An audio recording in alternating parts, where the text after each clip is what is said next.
میں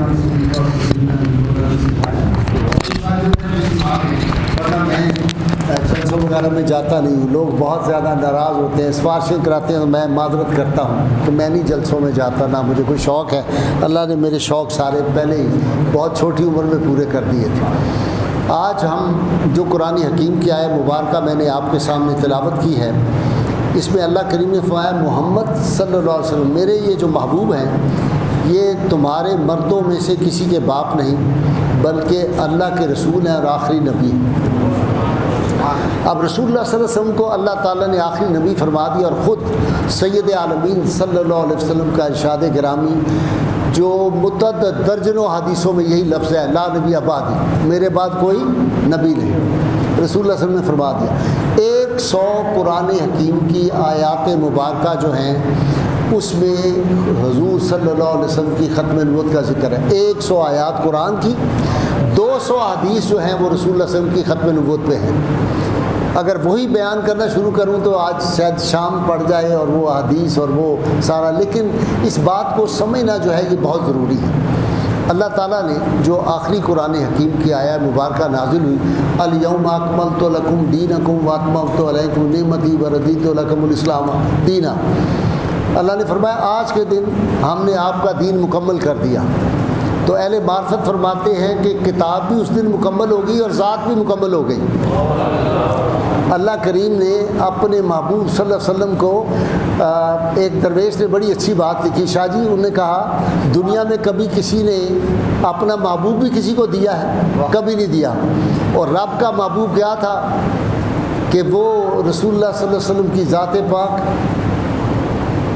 وہ حسن پاک حضور سید عالمین صلی اللہ علیہ وسلم کا وہ کمال حسن حضور ہے کہ گمان نقص جہاں نہیں، وہ کمال حسن حضور ہے کہ گمان نقص جہاں نہیں، یہی پھول خار سے دور ہے، یہی شمع ہے کہ دھواں نہیں۔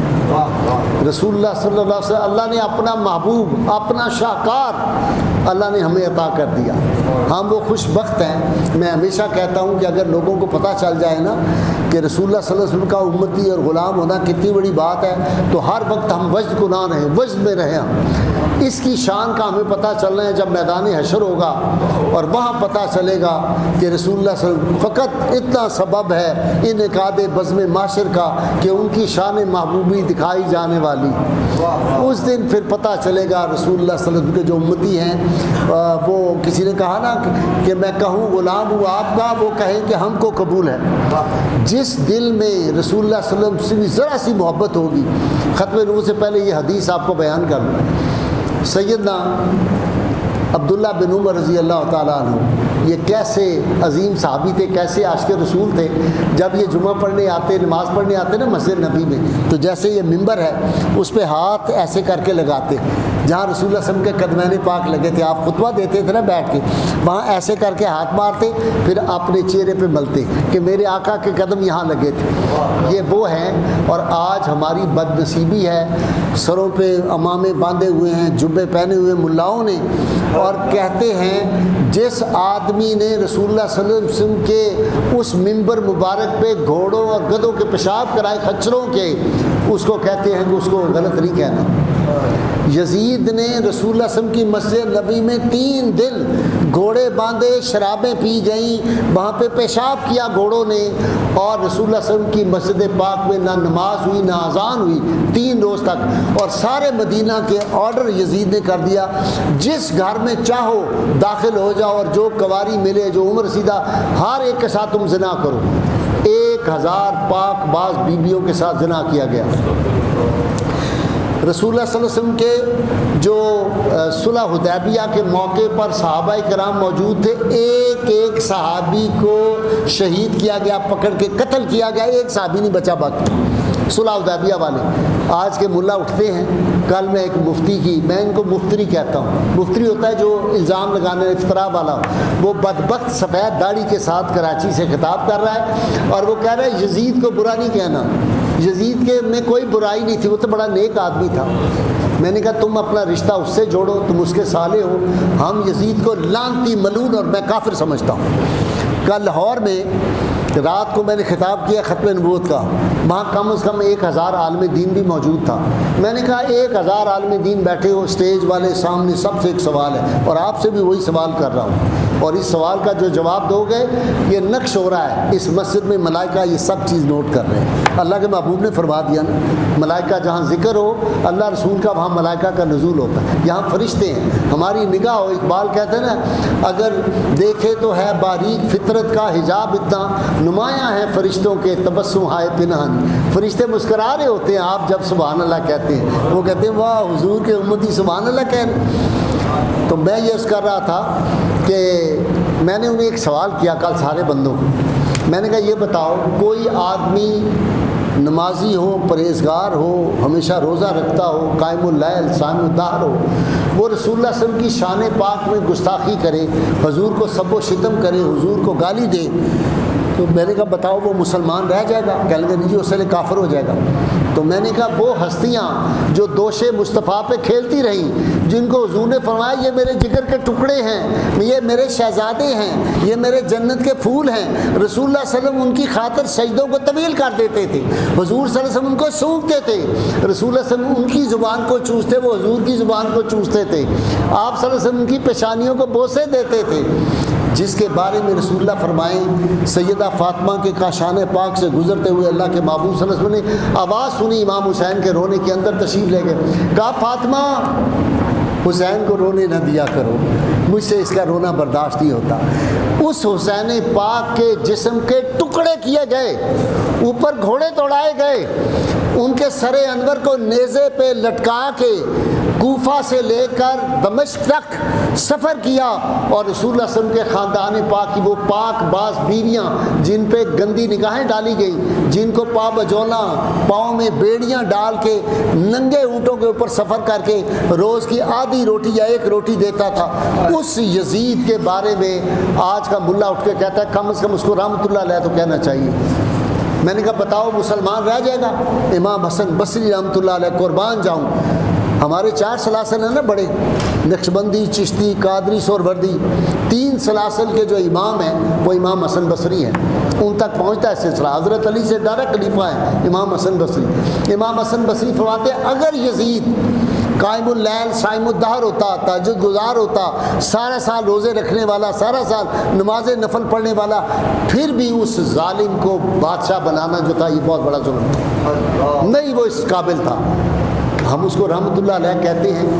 ایک واقعہ آپ کو سنا دوں، پہلے میں حضرت عبداللہ بن عمر کی بات سنا دوں۔ عبداللہ بن عمر کے پاس ایک بندہ آیا، کہنے لگا مجھے حسرت ہے حضور کی ظاہری حیات میں نہیں مسلمان ہوا، میں بعد میں مسلمان ہوا ہوں، تو کہنے لگے اگر تم اس آپ صلی اللہ علیہ وسلم کی حیات پاک میں، ظاہری حیات میں، ہمارا ایمان ہے حضور اپنی قبر انور میں زندہ ہے، جس قبر انور میں زندہ ہے پوری امت کا متحدہ فیصلہ ہے وہ جگہ رب کے عرش اعظم سے افضل ہے، جہاں رسول اللہ صلی اللہ علیہ وسلم کے جسد عطر، جہاں آپ جلوہ فکن ہیں، وہ زمین کا ٹکڑا، وہ جو تھا نا، یہ ایک شاعر تھا جس کے آپ نے بڑے لطیفے سنے ہوں گے، وہ استاد مامدین گجراتی، بڑے اوٹ پٹانگ بیچارہ شعر کہتا تھا، لیکن ایک دفعہ علامہ اقبال کے سامنے کسی نے شعر پڑھا تو علامہ نے کہا یار میرے سامنے اس کا مذاق نہ اڑانا، اسے شعر کیا کہا، ملک صاحب غور کریں شاہ جی، اسے کہا محمد صلی اللہ علیہ وسلم، محمد صلی اللہ علیہ وسلم کا جہاں پر آستاں ہے،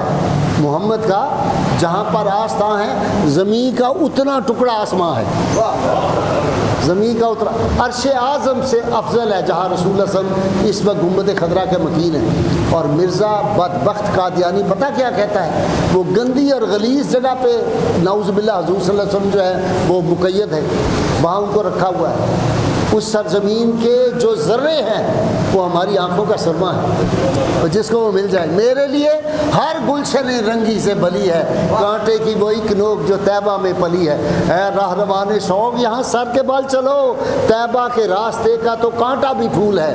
ہمارا عقیدہ کیا ہے کہ ادب سے سر کیا جاتا ہے راہ جذب و مستی کو، اور قدم اس راستے میں پائے پیشانی سے رکھتے ہیں، حرم کی زمین اور قدم رکھ کے چلنا، ارے سر کا موقع ہے وہ جانے والے، ہم تو سر کے قدموں سے،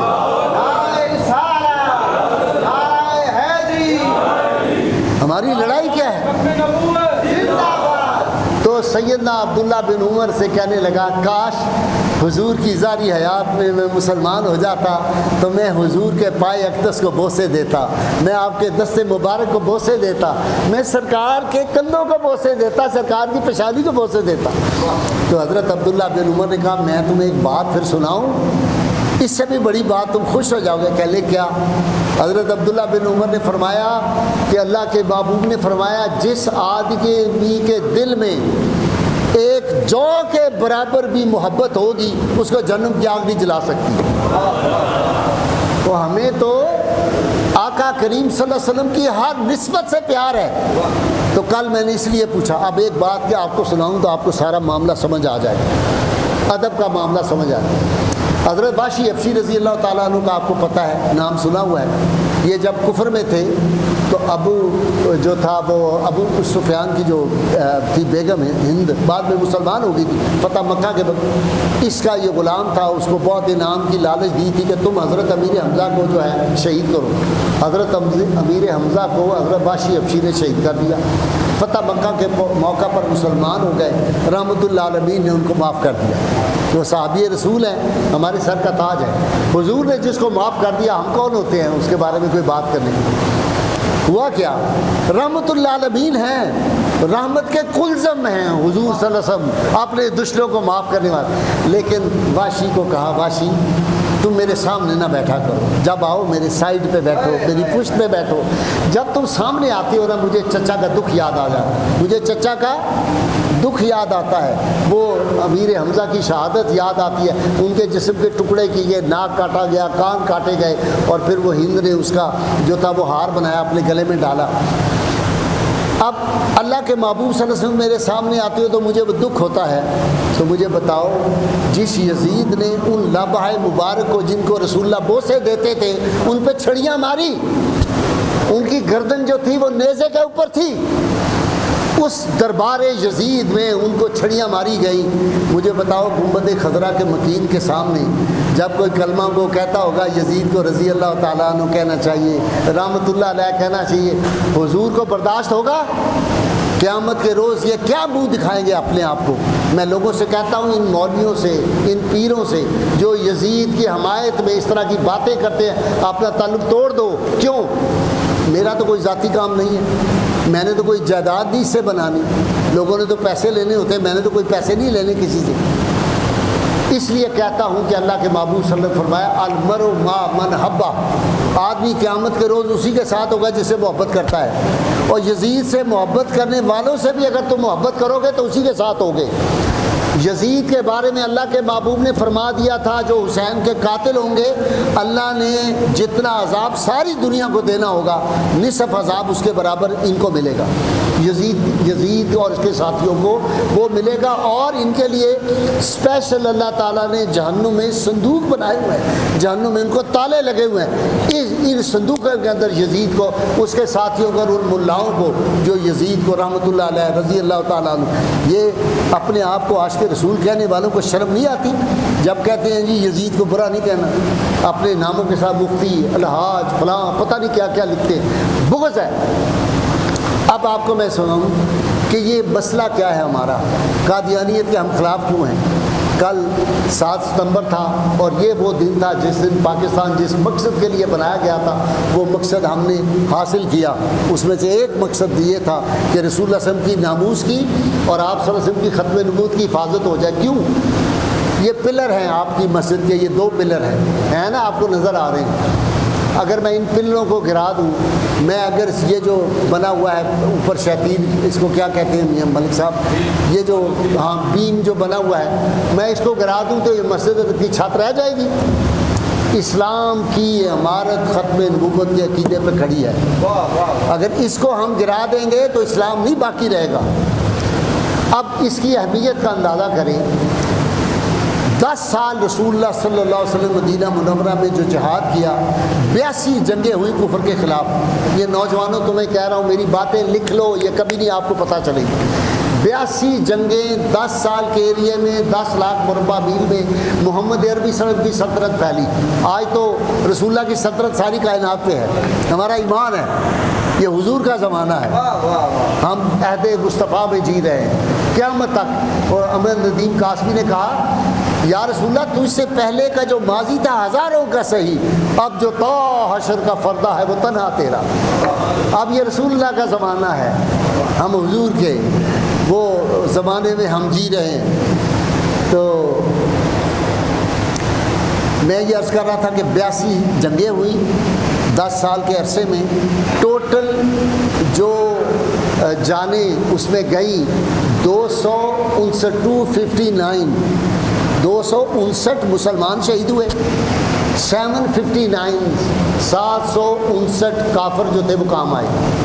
یہ جمع کریں 259 اور 759 کو تو یہ 1018 بنتا ہے ٹوٹل، 1018۔ یہ ٹوٹل خون کے قطرات کی تعداد ہے 10 لاکھ مربع۔ اکیلی جنگ عظیم 2 میں 6 کروڑ آدمی لقمہ اجل بنے۔ اب اس کی اہمیت اندازہ کریں، وہاں 10 سال میں 82 جنگوں میں 1018، اکیلے ختم نبوت کی حفاظت کے لیے سیدنا صدیق اکبر رضی اللہ تعالیٰ عنہ، خالد بن ولید، عمار بن یاسر، سیدہ ام عمارہ رضی اللہ، قربان جاؤں ام عمارہ وہ ہستی ہے جن کو رسول اللہ صلی اللہ علیہ وسلم فرمایا میں نے احد کے دن دیکھا، it was the day of ام عمارہ، یہ تو ام عمارہ کا دن تھا، میں دائیں دیکھتا ام عمارہ، میں بائیں دیکھتا ام عمارہ، میں سامنے دیکھتا ام عمارہ، میں پیچھے دیکھتا ام عمارہ، یہ تو ام عمارہ کا دن تھا۔ یہ ام عمارہ وہ ہے جن کے بیٹے حضرت حبیب بن زید کو مسیلمہ کذاب نے جب گرفتار کیا تو ان کے جسم کا ایک ایک ٹکڑا کاٹا، اور حدیث میں آتا ہے کہ پہلے پاؤں کی ایک انگلی کاٹی، پھر دوسری، پھر تیسری۔ کہتا تھا مجھے نبی مانتے ہو؟ تو وہ جواباً کہتے تھے میں تیری گل ہی نہیں سنی۔ کہتا تھا اچھا محمد صلی اللہ علیہ وسلم کے بارے میں کیا خیال ہے؟ وہ کہتے اشہد ان محمد رسول اللہ۔ پھر وہ دوسرا پاؤں کاٹتا، کہتا مجھے نبی مانتے ہو؟ وہ کہتے میں تیری گل ہی نہیں سنی، منو تیری آواز نہیں پہنچی، تم کیا کہتے ہو؟ کہتے اشہد ان محمد رسول اللہ۔ یہ کہتے رہے جب تک ان کی زبان چلتی رہی، اس وقت تک وہ اشہد ان محمد رسول اللہ کہتے رہے۔ یہ حبیب بن زید تھے جن کو اس ظالم نے شہید کیا، اور حضرت ام عمارہ نے پھر اپنے بیٹے کا بدلہ جب جنگ یمامہ میں خالد بن ولید کی قیادت میں گئے ہیں تو یہ اتنی بے جگری سے اگلی صفوں میں آج یار خدا کے واسطے میں نے جب یہ وہ اشتہار لگا نا کہ میں اسلام آباد جا رہا ہوں سید صاحب کی مسجد میں خطاب ہے میرا، تو مجھے بے شمار ہماری بہنوں بیٹیوں نے اسلام آباد سے فون کیا ہم کتنے بجے وہاں پہ آئیں؟ تو شاہ جی سے میں نے پوچھا، انہوں نے کہا ہماری مسجد میں تو عورتوں کا انتظام ہی نہیں۔ جب تمہاری مسجد میں عورتوں کا انتظام نہیں ہوگا اور ان لوگوں کی مسجدوں میں ہوگا جو نعوذ باللہ حضور صلی اللہ علیہ وسلم کی شان کے خلاف باتیں کرتے ہیں، جو بزرگان دین کی شان میں گستاخیاں کرتے ہیں، پھر ہماری بہنیں بیٹیاں وہیں جائیں گی نا۔ تو میں آپ سے ایک تو یہ کہوں گا اس مسجد والوں کے اللہ کے واسطے ایک تیسری منزل بنا دو، ان بیٹیوں بہوؤں کو سنایا کرو خطبے، ہماری تباہی کیسے ہوتی ہے۔ ایک کتاب لکھی ہے نو مسلم نے، امریکن نے، باتیں اتنی ہیں، میں وقت کی طرف دیکھ رہا ہوں، ابھی تو میں نے دباچہ ہی دیا ہے، دباچہ بھی نہیں پورا کیا تو وقت آپ کی مسجد کا ختم ہو رہا ہے۔ ایک کتاب لکھی ہے جیفر لینگ نے، امریکن مسلم ہے، نو مسلم، اس نے انگریزی میں کتاب لکھی ہے ایون دی اینجلز آسک، حتیٰ کہ فرشتے بھی پوچھتے ہیں۔ آپ کو یاد ہے نا فرشتوں نے کہا تھا یا اللہ بندے بنا لیں، یہ قتل و خون، یہ قتل و غارت کریں گے، ان کو تو بنا رہا ہے۔ تو اللہ نے فرمایا تھا انی عالم ما لا تعلمون، جو میں جانتا ہوں تم نہیں جانتے، یہ میں خلیفہ بنا رہا ہوں۔ اللہ تو اپنے محبوب کا چہرہ دیکھ رہا تھا، وہ تو اپنے محبوب صلی اللہ علیہ وسلم کا چہرہ مبارک دیکھ رہا تھا۔ وہ تو سیدنا صدیق اکبر کو، خالد بن ولید کو، عمر فاروق کو، عثمان ذو النورین، علی مرتضیٰ کو، حسین پاک کو اللہ تو دیکھ رہا تھا نا اپنی قدرت میں۔ اللہ تو عیسیٰ اور موسیٰ علیہ السلام کو دیکھ رہا تھا، یوسف علیہ السلام کو، تو اللہ نے فرمایا انی عالم ما لا تعلمون۔ تو انہوں نے لکھا کہ حتیٰ کہ اب فرشتے بھی پوچھتے ہیں۔ واقعہ کیا لکھا جیفر لینگ نے، جو نوجوانوں میں پڑھے کتاب، اس کی کتاب جو ہے ایون دی اینجلز آسک، اس کی کتاب ہے، اور بھی اس نے کتابیں لکھی۔ وہ کہتا ہے کہ ہماری مسجد میں عورتیں جو تھیں وہ نماز پڑھتی تھی آ کے، تو مولوی صاحب نے تقریر کی امریکہ میں، کہتا ہے 125 عورتیں وہ تھیں جو عیسائیت سے مسلمان ہوئی تھی، یہودیت سے مسلمان ہوئی تھی۔ کہتے ہیں مولوی صاحب نے کہا اے مسجدوں میں نہ عورتوں کا آنا نہیں ٹھیک، مسجدوں میں نہ آیا کرو۔ کہتا ہے ایک جمعے کہا، دوسرے جمعے کہا، انہوں نے کہا میں نے تمہیں کہا تھا مسجدوں میں نہیں آنا، تم پھر مسجدوں میں آتی ہو۔ کہتا ہے تیسرے جمعے مولوی صاحب نے فرمایا کہ تم مسجدوں میں آتی ہو, تمہیں میری بات سمجھ نہیں آتی اور کوئی گالی کا سخت لفظ کہا اگر تم اب مسجد میں آئی تمہیں اٹھا کے اوپر والی منزل سے نیچے پھینک دیں گے. جعفر لینگ رو کے لکھتا ہے, کہتا ہے 125 جو مسلمان ہوئی تھی وہ واپس عیسائیت میں چلی گئی, وہ واپس یہودیت میں چلی گئی. اللہ کے واسطے یہ سوچو, ہمارے گھروں میں اگر ہماری بیٹیوں کے عقائد خراب ہو گئے تو آپ کا کیا خیال ہے یہ جو چھوٹے بچے بیٹھے ہوئے ہیں یہ بچ جائیں گے؟ مائیں کیا کہتے تھے خالد بن ولید, وہ کہتے مجھے اچھی مائیں دو میں تمہیں اچھے بیٹے دے دوں گا. یہ ماں ہوتی ہے پہلی یونیورسٹی. تو میں عرض کر رہا تھا آپ سے کہ رسول اللہ صلی اللہ علیہ وسلم کی ختم نبوت میں ہمارے ساتھ ہاتھ کیا ہوا, اس بات کو سمجھیں. ٹیپو سلطان 1799 میں 1799 جس کو ہم پنجابی کہتے ہیں, آپ کو پتہ شہید ہو گئے میر جعفر میر صادق کی غداری کی وجہ سے. یہاں ایک فقرہ سن لو, ہماری 14.5 صدیوں کی تاریخ میں مسلمانوں کو کبھی میدان جہاد میدان جنگ میں شکست نہیں ہوئی سوائے اس کے کہ اندر کے میر جعفر اور میر صادقوں کی وجہ سے ہمیں ہمیشہ شکست ہوتی ہے. اور اب بھی میر جعفر اور میر صادق جو ہیں وہ ختم نبوت اور ناموس رسالت کے معاملے میں لگے ہوئے ہیں. وہ آپ کے دلوں سے اہل بیت اطہار کی محبت نکالنا چاہتے ہیں. اللہ کے محبوب کا آخری فرمان ذہن میں رکھو, جب رسول اللہ صلی اللہ علیہ وسلم نے آخری خطبہ حجۃ الوداع میں کیا فرمایا, 2 چیزیں بھاری تمہارے درمیان چھوڑ کے جا رہا ہوں, ایک اللہ کی کتاب اور ایک میرے اہل بیت. ان کو تھام کے رکھو گے تم کبھی گمراہ نہیں ہوگے. آج ہم نے اہل بیت اطہار پہ حملے شروع کر دی.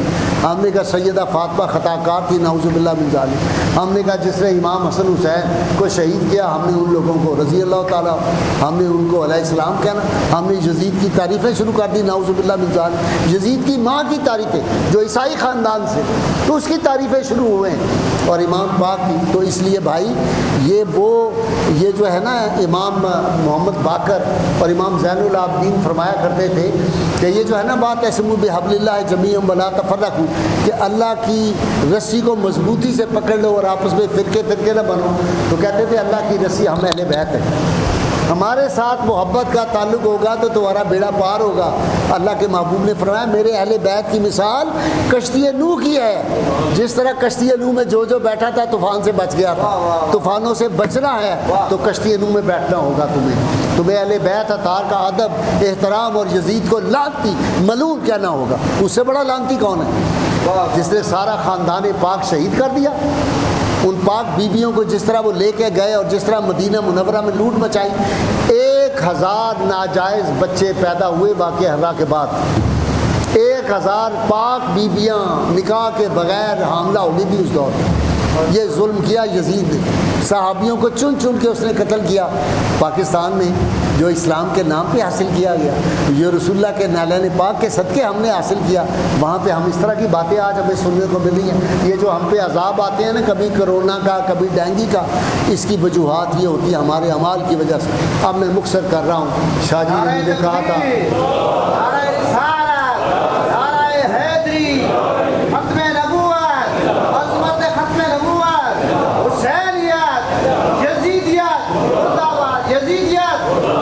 تو میں آپ سے عرض کر رہا تھا کہ جنگوں میں 82 جنگوں میں 1018 اور اکیلے مسلمہ کذاب کے خلاف سیدنا صدیق اکبر نے جو مجاہدین بھیجے تھے خالد بن ولید کی سرکردگی میں, وہ کیسے مجاہد تھے کہ آپ حیران ہو گئے. اتنا گھٹنوں تک جب ایک دفعہ پاؤں اکھڑنے لگے نا تو صحابہ نے گڑھے کھود کے اپنے آپ کو اتنا بیچ میں وہ جو تھا دفن کر لیا, آدھی ٹانگیں, تاکہ ہمارے قدم ایک لمحے کے لیے پیچھے نہ ہٹیں. یہ صحابہ کی قربانیاں تھیں. حضرت ام عمارہ کا ہاتھ کٹ گیا, یہاں سے خون نہیں بند ہوتا تھا. خالد بن ولید نے گرم تیل کیا, اس میں ان کا ہاتھ ڈال دیا. وہ پھر اس پہ خوش تھی, وہ کہتی میرا ہاتھ جنت میں گیا ہے, رسول اللہ کی ناموس کے لیے میں نے قربانی دی ہے. تو میں یہ عرض کروں کہ سیدنا صدیق اکبر نے جو جہاد پہ بھیجا تھا 1200 صحابہ شہید ہوئے, ان میں سے 700 حفاظ قرآن حفاظ حدیث تھے. وہاں 1018 ہوئے ہیں 10 سال کی جنگوں میں, 82 جنگوں میں, یہاں ایک جنگ میں 1200. یہ ہے ایک دفعہ کسی نے حضرت عمر فاروق رضی اللہ تعالیٰ کا, آپ کی شان سیدنا ابوبکر صدیق سے زیادہ ہے, چیخ مار کے رونے لگ گئے. کہنے لگے تم نے کیا ظلم کر دیا, یہ تم نے کیا کہہ دیا. فرمانے لگے عمر اور اس کے ساری آل جو ہے اس کے سارے اعمال ایک طرف، صدیق اکبر کی ایک رات اور ایک دن ایک طرف۔ انہوں نے کہا جی وہ رات کون سی؟ کہنے لگے غار ثور کی رات، اور اس رات جو رسول اللہ صلی اللہ علیہ وسلم کے ہجرت ساتھ کر رہے تھے اپنی جان کو خطرے میں ڈال کے، اور دن وہ جس دن سیدنا صدیق اکبر نے جنگ یمامہ کے لیے وہ جو تھے مجاہدین روانہ کیے تھے، وہ جو فوج روانہ کی تھی، ان کے 2 دن جو ہیں وہ فاروق کی ساری آل سے بہتر ہے۔ یہ تھا جذبہ ختم نبوت کی حفاظت۔ 14 صدیوں میں ہم نے اپنے خون سے، اپنی جانوں سے، اپنی مالوں سے کیا ہے، اور قیامت تک ہم کرتے رہیں گے۔ میں اس لیے ہمیشہ کہتا ہوں، ٹیلی ویژن پہ، بڑے بڑے فورم پہ، انٹرنیشنل فورم پہ جا کے، یورپ کی فضاؤں میں نے یہ بات کی ہے، ختم نبوت اور ناموس رسالت، ختم نبوت ہمارا ریڈ زون ہے۔ جہاں جائیں نا آپ، ریڈ زون ہے، آپ ذرا کوہٹا جانے کی کوشش کریں، لاش ہی آپ کی واپس آئے گی۔ آپ جائیں جہاں پہ ہمارے یہ انسٹالیشن ہے، ہمارے ایٹم بم جہاں پہ بنتا ہے، وہاں جا کے مجھے دکھائیں، لکھا ہوتا ہے ریڈ زون، آگے نہیں تم جا سکتے، اسپیشل پرمیشن ہے۔ اور ناموس رسالت جو ہمارا ہے وہ نو گو ایریا ہے۔ اسلام آباد میں بھی بڑے نو گو ایریا ہے، وہاں نہیں آپ جا سکتے، یہ ہمارا نو گو ایریا ہے۔ کسی بڑے سے بڑے حکمران کو، کسی بڑے سے بڑے مولوی کو، علامے کو، پیر کو، کسی کافر کو ہم یہ اجازت نہیں دے سکتے وہ ان 2 زونوں میں داخل ہو۔ اس کی حفاظت ہم نے اپنے خودوں سے کی ہے، آپ بھی کر رہے ہیں، قیامت تک کرتے رہیں گے انشاءاللہ تعالی۔ 1857 میں مسلمان جنگ آزادی میں وقتی طور پہ ہار گئے تھے۔ ہمارے وہ بزرگ مولانا فضل خیر آبادی رحمۃ اللہ علیہ، یار کاش ہماری نوجوان نسل کو یہ بتایا ہوتا، ہم نے بتایا نہیں۔ وہ شخص جو اسکول میں پڑھتا تھا تو ہاتھی پہ چڑھ کے اسکول جاتا تھا، وہ جب مدرسے جاتا تھا تو ہاتھی پہ جاتا تھا، پھر اس بر صغیر کو آزاد کرانے کے لیے گوروں سے، فرنگیوں سے اس کو جب سزا ہوتی ہے کالے پانی کی، آج بھی ان کی قبر جزائر انڈمان میں بے یار و مددگار چھوٹی سی قبر ہے، کچی اینٹوں کی بنی ہوئی، ایک اوپر جھنڈا لگا ہوا ہے ایک درخت کے نیچے۔ اس شخص کو پھر پاؤں میں بیڑیاں تھیں، ہاتھوں میں ان کے ہتھکڑیاں لگائی ہوئی تھیں، ان کو اس حالت میں پھر ان کی شہادت کالے پانی میں ہوتی ہے۔ صرف ایک فکرہ بتاؤں، فرماتے ہیں جو پانی مجھے پلایا گیا، اگر کئی سانپوں کا زہر شاہ صاحب نکالیں، اس زہر کو کسی آدمی کو پلائیں، جو اس کا اثر ہوگا وہ کالے پانی میں اثر تھا۔ کہتے ہیں وہ ہم سانپ کے زہر سے زیادہ خطرناک پانی پیتے تھے، جب پیتے تھے اسی وقت ان کے پیٹ سے وہ ساری وہ جو تھا وہ کھانا نکل جایا کرتا تھا۔ وہ ان لوگوں نے جب قربانیاں دی، اس کے باوجود جب انگریزوں کا arrival of the British umpire, وہاں کا جو پادری تھے ان کا ایک وفد آیا اور ایک برٹش پارلیمنٹ کا وفد آیا، یہ 1857 کی جنگ آزادی کے بعد، یہ 1879 کے قریب یہ وفد آیا۔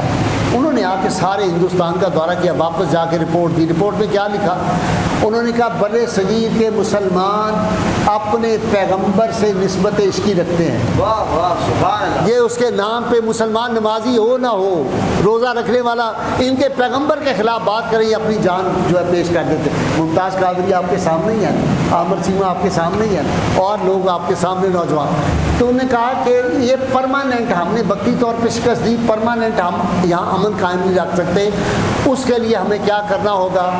ہم یہاں کا ایک لوکل آدمی تلاش کریں، اسے نبوت کا دعویٰ کروائیں، وہ کہے میں نبی ہوں، تو لوگوں کا عشق اور محبت مدینہ والے آقا سے مڑ کے ادھر لوکل نبی کے ساتھ ہو جائے۔ لہٰذا ایک بندے کو پکڑا، اس سے نبوت کا اعلان کرایا۔ وہ بندہ خود کیا کہتا ہے؟ مرزا غلام احمد قادری کہتا ہے کہ میں انگریز کا خود کاشتہ پودا ہوں، یہ پودا ان کا لگایا ہوا ہے، اور کہتا ہے میں نے 50 الماریاں ان کی شان میں لکھی ہیں، اور میری زندگی کا اعلیٰ ترین مقصد جو ہے وہ ہے سلطنت برطانیہ کی خدمت کرنا۔ پاکستان میں بھی یہ آپ کو اشرافیہ میں جو بڑے بڑے نام نظر آتے ہیں جاگیردار، یہ سارے وہی تھے جو انگریز کے جو تھے کتے نہلاتے تھے اور ان کے گھوڑوں کو جا کے نہلاتے تھے اور ان سے پیسے لیتے تھے، مسلمانوں کے خلاف غداریاں کرتے تھے۔ تو یہ جو فتنہ تھا یہ اس لیے، اور ڈاکٹر شنکر داس جو انڈیا کا بہت بڑا رائٹر تھا پری پارٹیشن، اس نے 1922 میں ایک تقریر کی جو بنگے ماترم میں چھپی۔ اس نے کہا کہ مسلمان جو ہے نا، یہ کوئی بھی بات ہو تو اپنے پیغمبر کا نام لیتے ہیں، ساتھ ہی انگوٹھے چومنے شروع کر دیتے ہیں۔ اس نے کہا ان کا بس چلے تو یہ ہندوستان کو مکہ کہہ دیں گے، یہ مکہ ہے، اس کا نام مکہ حجاز رکھ دیں۔ جب کوئی بندہ مسلمان، اس نے کہا کہ ہوتا ہے تو وہ محمد صلی اللہ علیہ وسلم کا عاشق ہو جاتا ہے. ہمارے ہندو جو مسلمان ہوتے ہیں وہ عاشق ہو جاتے ہیں. اس نے کہا یہ بڑا خطرناک ہے, ہمیں ایسا کرنا چاہیے یہاں ایک امید کی کرن, یہ لفظ اس کے میں کہہ رہا ہوں, ڈاکٹر شنکر داس لکھتا ہے ایک امید کی کرن. وہ تو احمدی ان کو کہتا ہے, ہم نہیں ان کو احمدی مان. وہ قادیانی مرزائی جو ہیں کہتا ہے یہ ہماری امید کی کرن ہے, اگر ہم ان کا ساتھ دیں, ان کے نبی کو پروان چڑھائیں, تو پھر لوگوں کی عقیدت اور محبت وہ جو پیغمبر محمد صلی اللہ علیہ وسلم مدینہ والے ہیں ان سے ہٹ کے لوکل ہو جائے گا. اسی لیے مرزا محمود نے کہا تھا اس کے بیٹے نے کہ ہمارے لیے قادیان اور ربے کی وہی حیثیت ہے جو مسلمانوں کے لیے مکہ اور مدینہ کی ہے, نعوذ باللہ من ذالک. اور کہا مکہ مدینہ کی چھاتیوں میں اب دودھ ختم ہو گیا, اب یہ آپ کو قادیان سے ملے گا, نعوذ باللہ من ذالک. ایسے نہیں اقبال نے کہا وفا کا کش کے موت سے ڈرتا نہیں, ذرا روح محمد اس کے بدن سے نکال دو. یہ کوششیں ہمارے نسبت عشقی کو کمزور کرنے کے لیے سارا ہے, لیکن انشاءاللہ تعالی یہ کبھی کامیاب نہیں ہوں گے. میں نے کہا تمہیں نہیں پتہ, ہم نے پاک باز ماؤں کا دودھ پیا ہوا ہے, ہم نے غیرت مند ماؤں کا دودھ پیا ہے. اقبال نے کہا تھا کہ محمد سے وفا تو نے تو ہم تیرے ہیں. آپ عموماً سنتے ہیں کہ محمد سے وفا تو نے تو ہم تیرے, نہیں, کی محمد صلی اللہ علیہ وسلم کی محمد سے وفا تو نے تو ہم تیرے ہیں, تو ہم تیرے ہیں. یہ جہاں چیز ہے کیا لوح و قلم تیرے ہیں. صحابہ کو سمجھ آ گئی تھی, ان کی نسبت رسول اللہ صلی اللہ علیہ وسلم سے تھی, تو پھر 60 آدمی لے کے رومیوں کے مقابلے میں 60,000 آدمی پہ جا کے خالد بن فتح حاصل کر کے آ جاتا. 60 بندے 60,000 کا مقابلہ کیا اور 3,000 بندے ان کے جنم رسید کر کے پھر واپس آ گئے سارے. یہ کیا تھا؟ یہ وہ رسول اللہ سے ہماری نسبت ہے. اس نسبت کو کمزور کرنے کی سازشیں ہو رہی ہیں. اس بات کے لیے اللہ کا شکر تھا, وہ بزرگ تھے ہمارے جنہوں نے, اللہ ان کی قبروں کو نور سے بھرے, جنہوں نے 7 ستمبر 1974 میں, اور میں تو اس وقت نوجوان تھا, میں نے علامہ شاہ درانی, عبدالستار خان نیازی, محمود شاہ گجراتی, احمد علی قصوری, ان لوگوں کے ساتھ پاکستان کے کونے کونے میں جا کے تقریریں کی تھی. تو اللہ کا شکر ہے آج ہمارا آرٹیکل 260, جنرل مشرف تھا نا, وہ مجھے جج نہیں بننے دیتا تھا. 3 دفعہ میرا نام, ایک دفعہ تو پریس سے واپس منگوا لیا.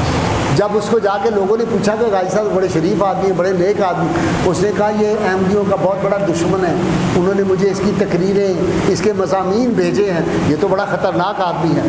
میں نے اپنے دوستوں سے کہا پریشان ہونے کی بات نہیں, ہم لاوارث نہیں ہیں, پھر جو ہمارے وارث ہیں انہوں نے ہمیں جج بنایا تھا. مشرف کہتا تھا اوور مائی ڈیڈ باڈی, اس کی ڈیڈ باڈی پتہ نہیں کہاں ہے. مجھے اللہ نے وہ عزت دی ہے, میں دنیا کے کسی کونے میں چلا جاؤں, کسی ایئرپورٹ پہ چلا جاؤں, لوگ دیکھتے مجھے کہتے ہیں آپ غازی صاحب ہیں, ہم آپ کی عقیدت مانتے ہیں, ہمیں آپ سے محبت ہے. وہ نسبت ہے رسول اللہ صلی اللہ علیہ وسلم. میں نے ایک دفعہ ایک جج کو کہا, میں نے کہا مجھے بتائیں جج صاحب, سٹنگ جج تھا, میں نے کہا آپ کے کتنے لوگ ہاتھ چومتے ہیں؟ کہنے لگے یار کوئی گھٹ ہی ہے, شاید کہ دن چپڑاسی میرے نے یا کلر نے چمیا ہوئے گا. میں نے کہا میرے ہزاروں لوگ ہاتھ چومتے ہیں, میں جس شہر میں چلا جاؤں. یہ نسبت ہے, ان کو حضور کی خوشبو آتی ہے, حضور کے غلاموں سے بھی خوشبو آتی ہے. ہماری نسبت ہے, ہم وارثوں والے ہیں. تو اس لیے اپنے عقیدے, اپنی نسبت رسول اللہ صلی اللہ علیہ وسلم سے مضبوط کرو.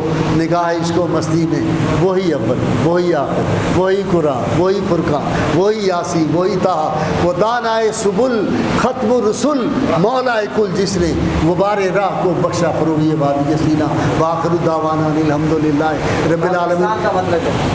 نعرہ جی صاحب کا مطلب کیا؟ تو میں نے تھوڑا سا وقت زیادہ لے لیا شاہ جی کے, مقتدی شاہ جی سے ناراض نہ ہو جائے میرے جانے کے بعد.